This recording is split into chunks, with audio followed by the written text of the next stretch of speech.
Earthquake news में आज पहली बार आया है। ए 4.4 मैग्नीट्यूड का रिचर स्केल पे सैलो अर्थक्वेक आया जो स्ट्रक किया दिल्ली एनसीआर रीजन को 9:04 AM में, मतलब सुबह सुबह 9 बजे 10 जुलाई 2025 को एक अर्थक्वेक आया, shallow earthquake with its epicentre near Jhajjar Haryana.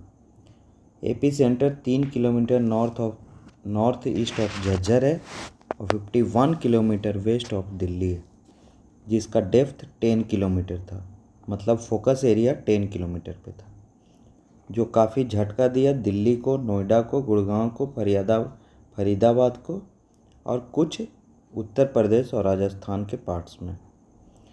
National centre of seismology confirm किया इस सेस्मिक इवेंट को और रिपोर्ट दिया कि कोई डैमेज नहीं हुआ।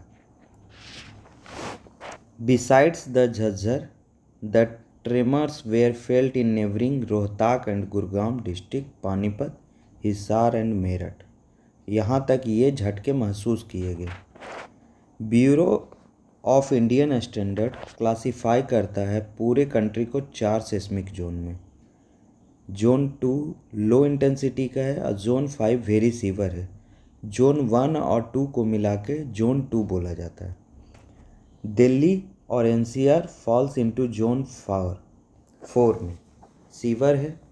According to this categorisation making seismic event a fairly common occurrence and Thursday earthquake no anomaly, मतलब कोई एनोमली नहीं है ये। It rained heavily last night so we were all fast asleep. रात में ही काफ़ी ज़्यादा बारिश होने के कारण लोग सो भी नहीं पाए और सुबह सुबह उन्हें अर्थक्वेक का झटका लगा। और इस तरह के 10 साल में 5 झटके दिल्ली में हो चुके हैं, जो यूएस जियोलॉजिकल सर्वे ने बताया है। अब इस न्यूज़ में Richter scale, shallow earthquake, epicentre क्या है, उसी को हम समझने का प्रयास करते हैं। इस अर्थक्वेक को सैले अर्थक्वेक क्यों कहा जाता है, उसको हम समझते हैं। तो सबसे पहले हम ईपी सेंटर को डिस्क्राइब करेंगे। ईपी सेंटर वो पॉइंट होता है जहाँ पे फोकस के जस्ट ऊपर के पॉइंट को ईपी सेंटर कहते हैं, जो अर्थ सरफेस पे होता है।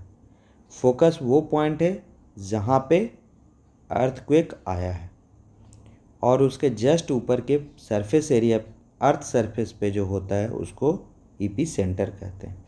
और इस तरह से सेस्मिक वेव मूव करता है और डिस्ट्रॉय करता है आसपास के एरिया को, जिसका स्केल है रिचर स्केल। स्केल 4 तरह के होते हैं। रिचर स्केल, जिसको एमएल कहा जाता है, ये 0 से लेकर 9.9 तक मेज़र किया जाता है।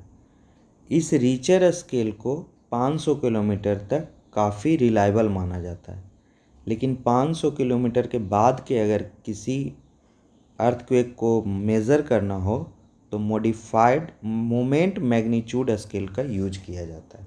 इसीलिए रिचर स्केल को मॉडिफाइड किया गया है मोमेंट मैग्नीट्यूड स्केल से। मॉडिफाइड मर्कली इंटेंसिटी भी होता है, जिसको 1 से 9 तक नापते हैं। और जापान और ताइवान अपने लिए सिंडो स्केल भी यूज करते हैं, जो 0 से 7 तक मेज़र करते हैं। अब ये रिचर स्केल सिर्फ मैग्नीट्यूड को बताता है, इसीलिए इस न्यूज़ में 4.4 का मैग्नीट्यूड सिर्फ दिया गया। इंटेंसिटी को नहीं मेज़र करता है ये। और उसी इंटेंसिटी को अगर हम मेज़र करेंगे तो वो आ जाता है मोमेंट मैग्नीट्यूड स्केल में। अगर रिचर स्केल पे मान लिया कि मैग्नीट्यूड 4 है और मैग्नीट्यूड 5 में जो डिफरेंस है वो 10 टाइम्स का है, लेकिन अगर इंटेंसिटी को मेज़र करेंगे तो 31.6 टाइम्स हो जाते हैं। और अगर 4 से लेके 6 तक को मेज़र करेंगे तो ये इंटेंसिटी 1000 टाइम्स हो जाते हैं। सोचिए कि कितना ज़्यादा गुना ये एवब हो जाते हैं। रिचर स्केल पे तो ये 100 टाइम्स ही मैग्नीट्यूड है, चूँकि 2 पॉइंट में बढ़ा है तो 10 के 2 पे पावर के साथ ये 100 टाइम्स हुआ मैग्नीट्यूड, लेकिन इंटेंसिटी इसका 1000 टाइम्स हो जाता है। इसमें मिस्ट्री क्या है? Cello earthquakes. सैलो अर्थक्वेक उसको कहते हैं जब डेप्थ जो हो 70 किलोमीटर से ज़्यादा नहीं। और ये जो डेप्थ है, इस न्यूज़ में जो डेप्थ बताया जा रहा है वो बताया जा रहा है सिर्फ 10 किलोमीटर।